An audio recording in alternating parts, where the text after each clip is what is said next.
On this week's episode of the Loud Nerd in the Basement podcast, I go over Avatar 4 and 5 possibly being in development, although there is some doubts being cast on that.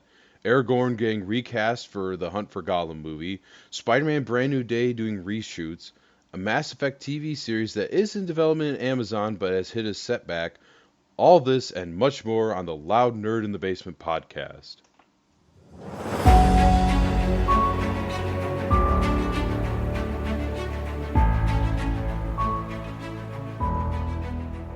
Well, welcome back to another Friday News Roundup edition of the Loud Nerd in the Basement podcast. As always, I'm your host, Adam Zolnai. Thank you so much for listening and checking out my content. I truly appreciate the support. It means a lot to me.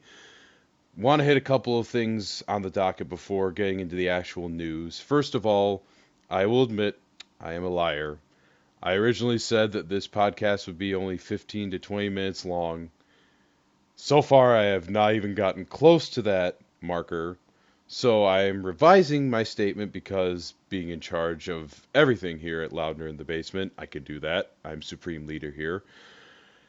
I'm going to try to make my podcast episodes no longer than 30 minutes. Again, I understand there's a lot of podcasts out there that are vying for your time, and I do not want to overstay my welcome with you guys. Plus, I don't know if I could go for longer than 30 minutes.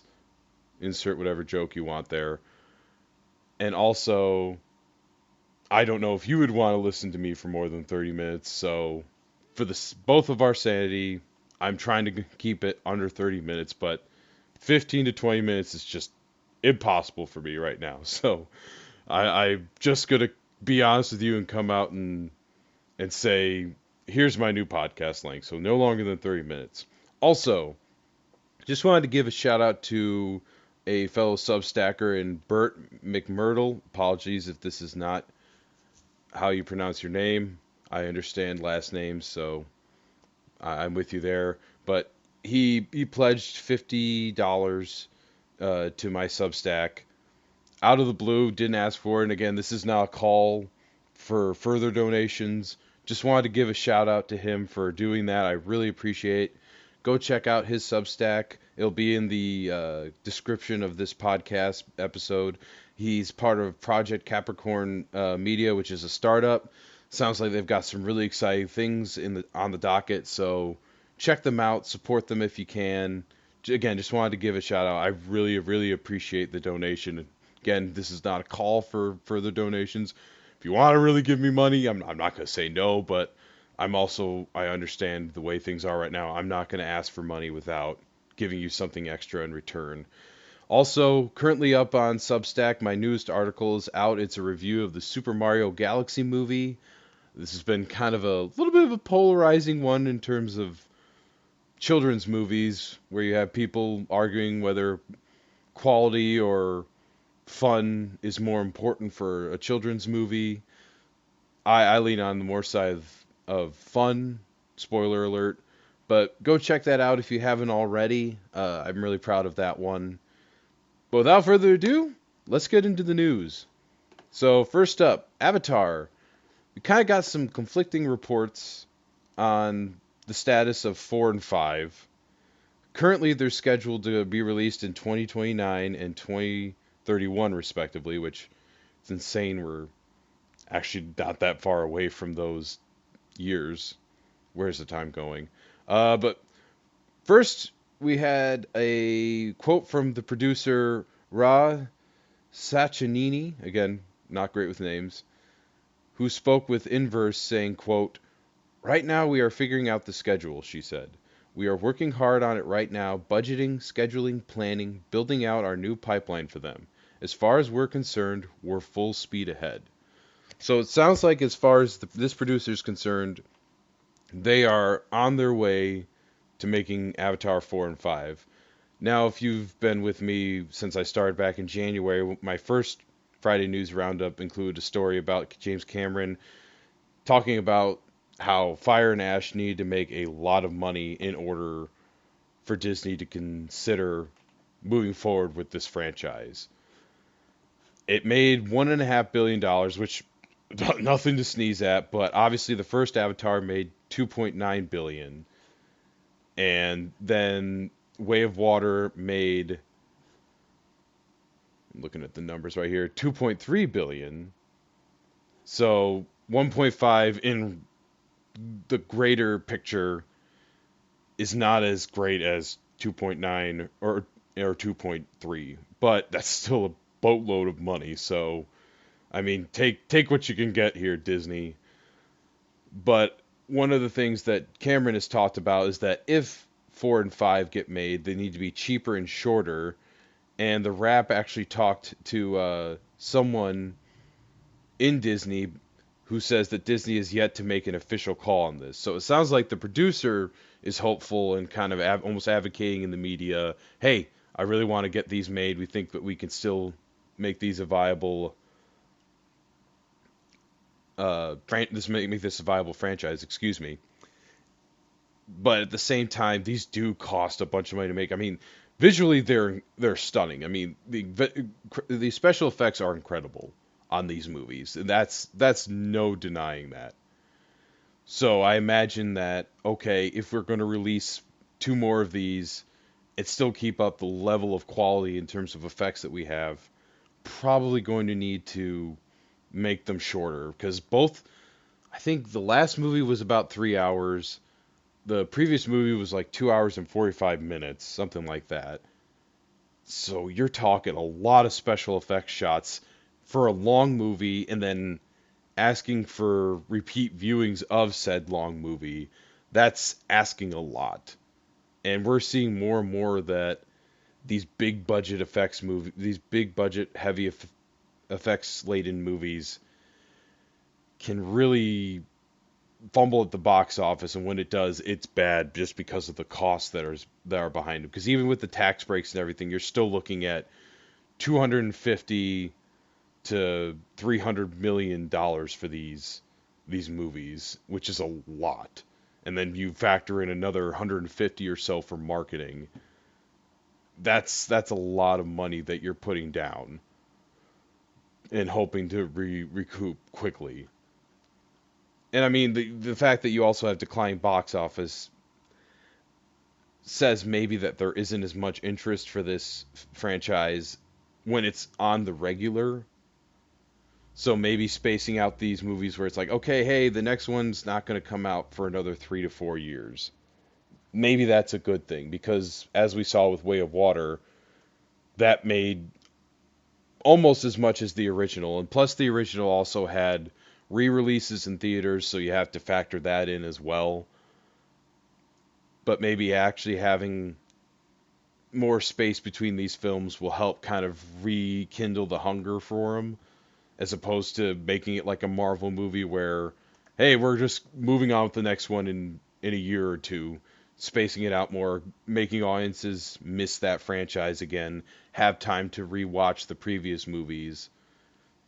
That might actually work better. So it'll be interesting to see if this happens. James Cameron also sounded like he wasn't as excited to do 4 and 5. He was quoted as saying that, let me find the quote, because of course as soon as I need to quote it, I moved it.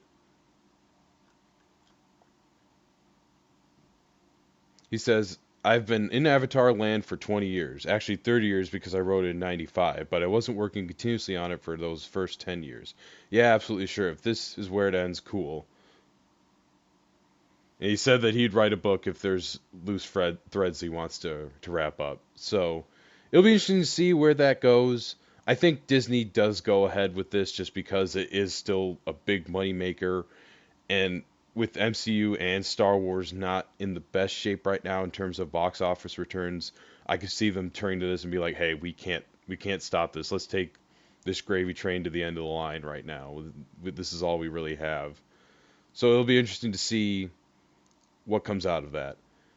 Moving on to our next topic, the Hunt for Gollum movie continues to move forward for some reason, and it has been reported that even though Elijah Wood and Ian McKellen, oh, Sir Ian McKellen, excuse me, gotta give him his accolades there, are all but confirmed to be returning to this movie. A lot of people speculated that Aragorn's actor Viggo Mortensen would also be coming back. But Andy Serkis came out this week and confirmed that they will be recasting the role of Aragorn, which on the one hand I get makes sense because this is supposed to be, the same timeline as Fellowship of the Ring. Viggo Mortensen obviously is aged because age comes for us all. A lot of people speculated that they would use de-aging tech like we've seen in the Marvel movies or in Star Wars to kind of CGI his youth back. And I mean, they have plenty of footage that they can reference for that. So I could have seen that being a viable option, but I understand why you wouldn't want to do it, especially because he would be the main character of the movie. So if you don't get those special effects right, it's going to look really wonky, and you're going to have a lot of people being like, "Well, that movie was okay, but Viggo Mortensen looked like he was made of clay for about 90% of it." So I understand why they want to go younger, but again, it's besides the fact that I still don't know why this movie needs to exist other than to make money, which is probably the only reason. I think it's going to be a little distracting to have returning cast members like Gandalf and Elijah Wood as Frodo back in the series with their original actors, but then you recast the other mainstay character in this story. I think that could get a little distracting, depending on who you get. I don't have anyone off the top of my head that comes to mind as to who can do Aragorn because, I mean, Viggo Mortensen really nailed that role. Again, it's like recasting Iron Man or Captain America. Like, there's names you could probably come up with, but it's hard to not think of the original guy and compare him to the new actor almost immediately when you see him on screen. And especially because you're going to see Ian McKellen interacting with whoever this new Aragorn is a lot just based on the text from the book. So you're going to have that distraction as well, where again you have the original Gandalf actor, where it's like, yeah, that's Gandalf. Like I couldn't imagine anyone else playing Gandalf. Sir Ian McKellen nailed that role to perfection. So to also be like, and here's young Aragorn. Like I'm sure with makeup and stuff, you could make him look similar to Viggo Mortensen. I mean, the accent wouldn't be too hard to do. It's not like Viggo Mortensen was doing a voice. Like it's not you're not recasting Christopher Lee. No offense to Viggo Mortensen, where it's like that's Christopher Lee. Like you can't replace that performance. So it's possible. I just don't know how much that's going to hurt the movie. Again, depending on who they get. Off the top of my head, I can't remember his name, but I could see maybe like the guy who played Jaime Lannister in Game of Thrones. I think he could pull off an Aragorn, especially that version of Aragorn in that time where he's still not really wanting to take the role or accept who he is. He's still full on Strider, the Lone Ranger kind of thing.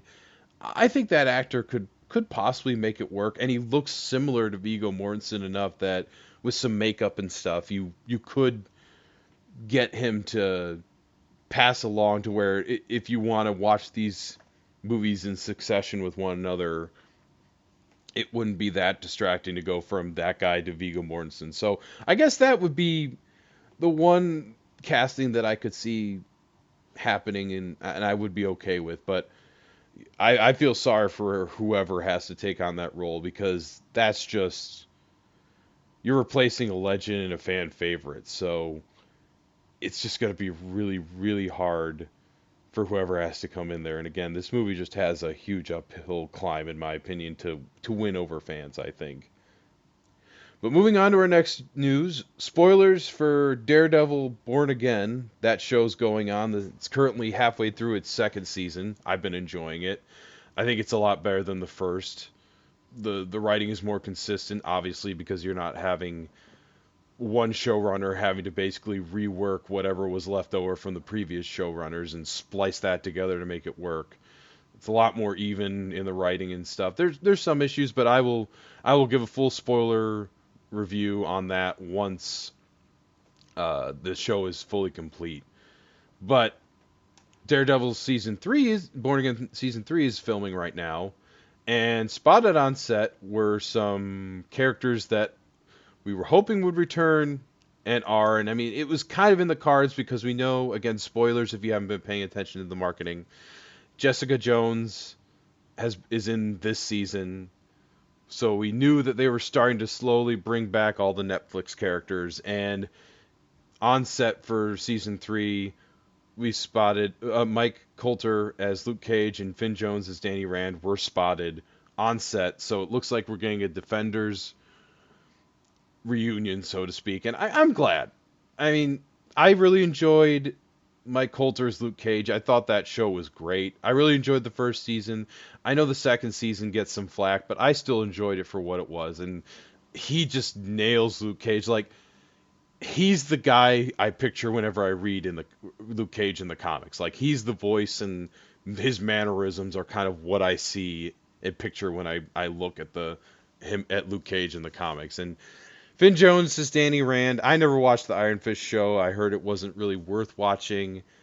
And I thought he was okay in Defenders. I thought it was ridiculous how he kept announcing himself as the Iron Fist. It's like, okay, dude, we get it.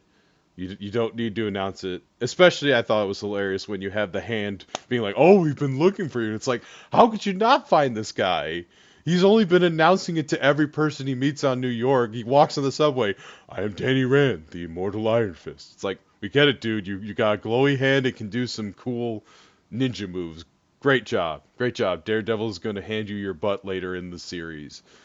So I'm excited. I did like him, especially in the one episode he was with Luke Cage in season 2, and it's like, just give me a Heroes for Hire Disney Plus show. Come on, Disney, make it happen. You will just make bank. And I'm just happy to see that Marvel's finally building up their street level side. I mean, between Daredevil, we got the Punisher special coming next month. We got Spider-Man Brand New Day, which is supposedly going to be grounded. And looks to be grounded based on what we've seen. Although, again, the evolving powers I'm not too keen on. But I'm glad to see them build out this side. I remember a lot of people saying that this is what they should have used the Disney Plus shows for, and I agree. I think it would have been great if it's just, okay, Disney Plus is the street level side, and then the movies are for the big, you know, world-ending threats side. So, I mean, heck, I would love to even see like Shang-Chi show up for a couple of episodes. I mean, he's normally a street level character anyways, and I mean, it's not like they're planning to do a Shang-Chi 2 anytime soon, unfortunately. So, I mean, just build it out. The only thing that really concerns me, or not concerns, but I'm interested to see how they handle is, we have Secret Wars on the docket for next year in May. Supposedly that's going to reset the universe to some level. What level that takes and what form that takes remains to be seen. We know that they're going to recast like Iron Man and Captain America, Steve Rogers Captain America. So to what extent the entire universe gets rebooted, like is what happened beforehand still canon, or is this completely blank slate? We're starting fresh and over. Maybe we keep some people, like some of our younger cast, but it's all new timeline, all new characters.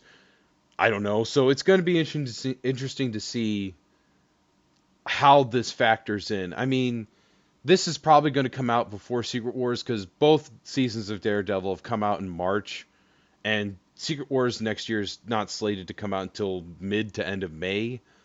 So it's not like whatever happens there affects this. So I wouldn't be surprised if this comes out next March as well. I mean, I love having it as an annual release. I wish, again, more TV shows could do this, but I'm excited. I'm glad to see them bringing back the cast of characters from the Netflix era. And it's nice, again, that they're now able to be fully integrated into the MCU properly. Like, we don't have to just vaguely reference things. We can say Iron Man and well, not Spider-Man because Sony just continues to be Sony. We won't get into that. But I'm excited. Bring it on. Let's do it.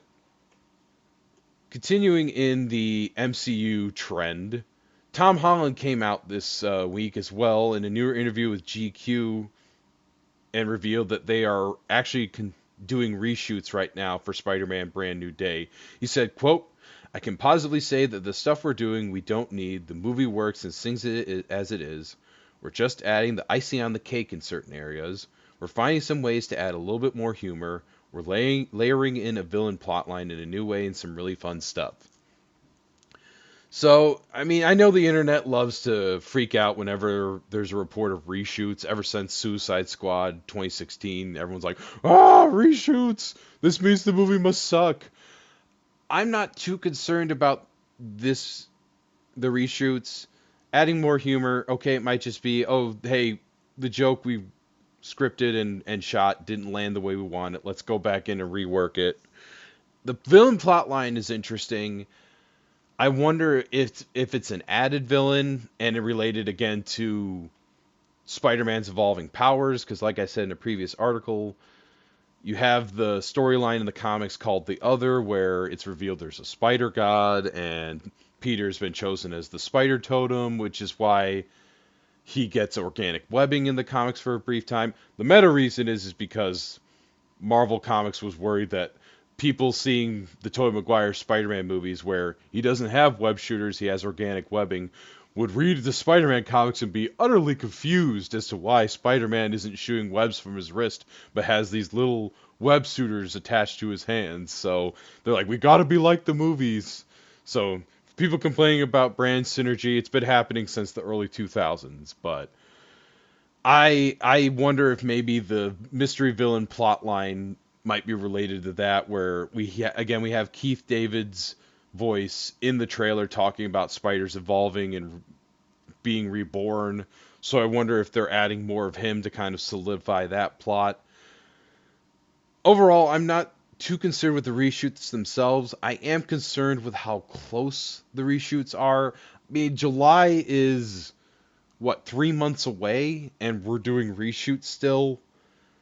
That is a little concerning. It's a very this movie's been on a tight deadline from the get go because it didn't start filming till last July, so they've had a year to shoot, edit, reshoot, and finish up the effects on this movie, and that's a really tight deadline.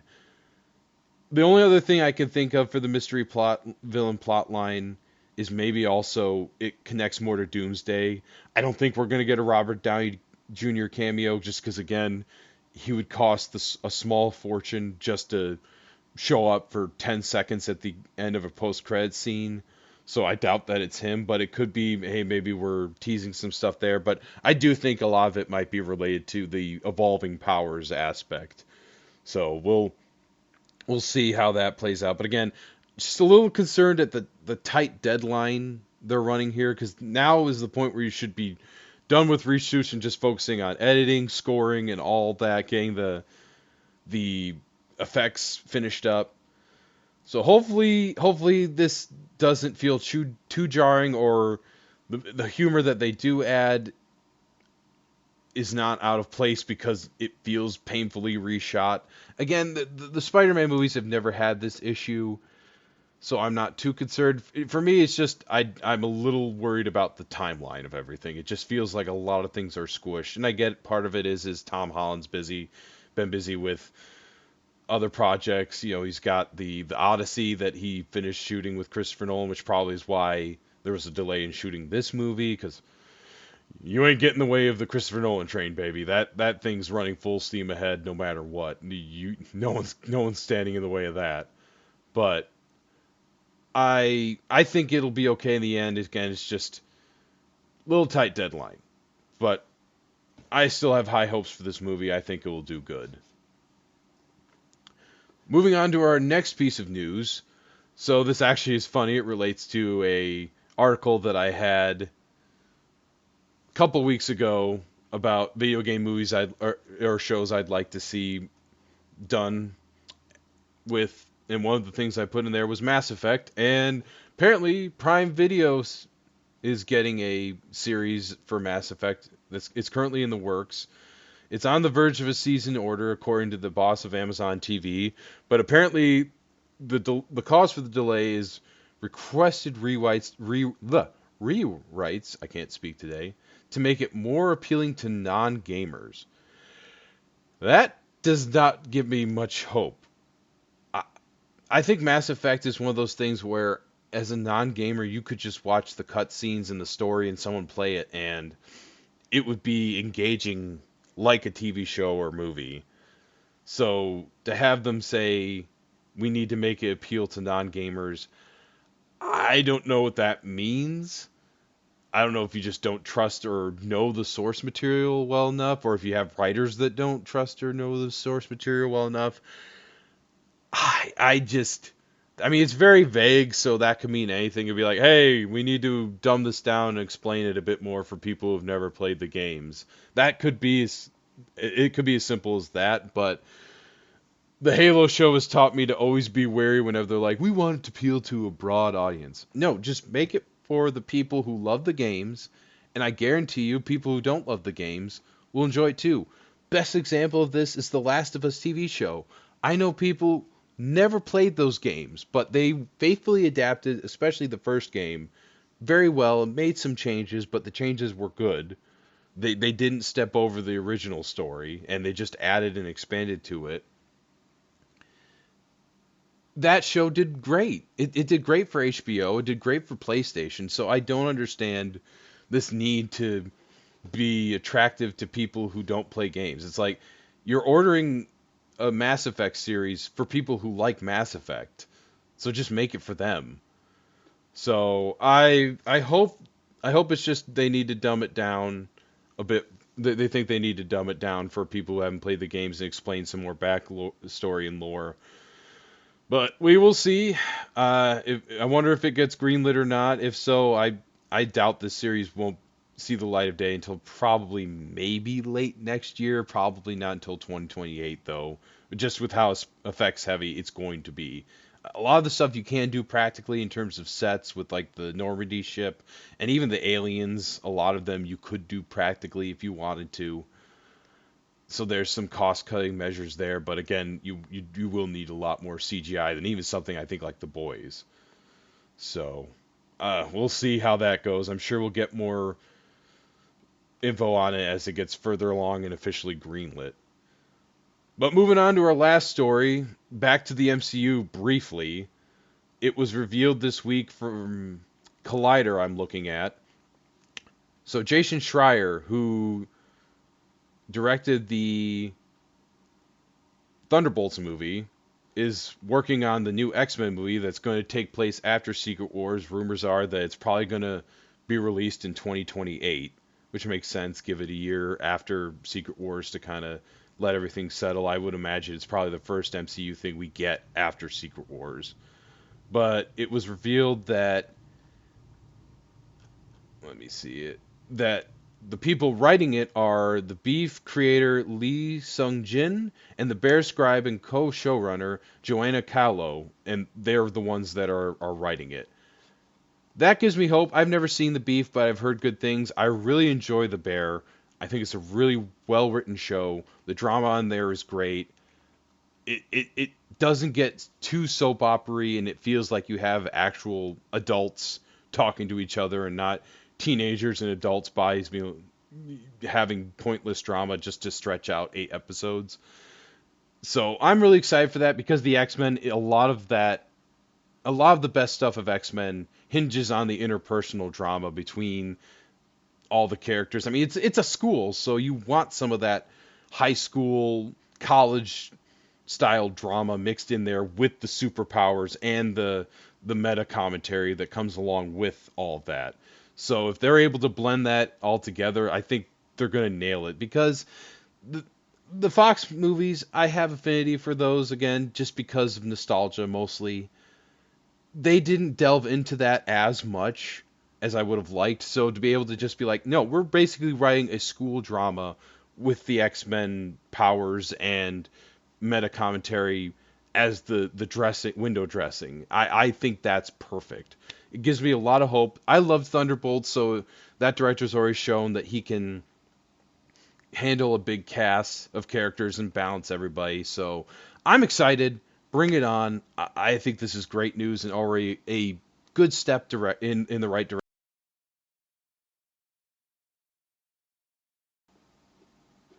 Sorry, my headset died there briefly. I don't know why it does that all the time. Anyway, I think it's a good step forward for after Secret Wars as kind of being the fresh new thing after the MCU reboots again, with whatever that looks like. But since I'm hitting 30 minutes, I won't take up any more of your time, and that's all I had anyway. Real quick, just to kind of give you a little taste of what's coming up. Next week, I have an article coming out about live action remakes in light of the Moana trailer, the abomination that it is. I figured now would be a good time for me to sit down and write a rant about it, so be on the lookout for that. Like I said, I'm currently watching Daredevil Born Again Season 2, been enjoying that. Also watching The Pit with my wife, who's a nurse, so really getting a much bigger appreciation of that, and that show is just really well done. So if you like medical dramas, you'll really like that. It's not like ER where you got a lot of relationship stuff. I mean, there's some stuff, but again, it's more mature than that. It really focuses on the medical industry as a whole, so I highly recommend that. But that's really all I've got for today. As always, thank you again for listening. I hope you enjoy this. Any feedback you can give me on the podcast, what I can do differently, what I can do better, what you like, what you don't like, what you think of the topics, be sure to comment on Substack. I'd love to hear your thoughts. And I will see you next Wednesday and next week. Thank you so much. Bye.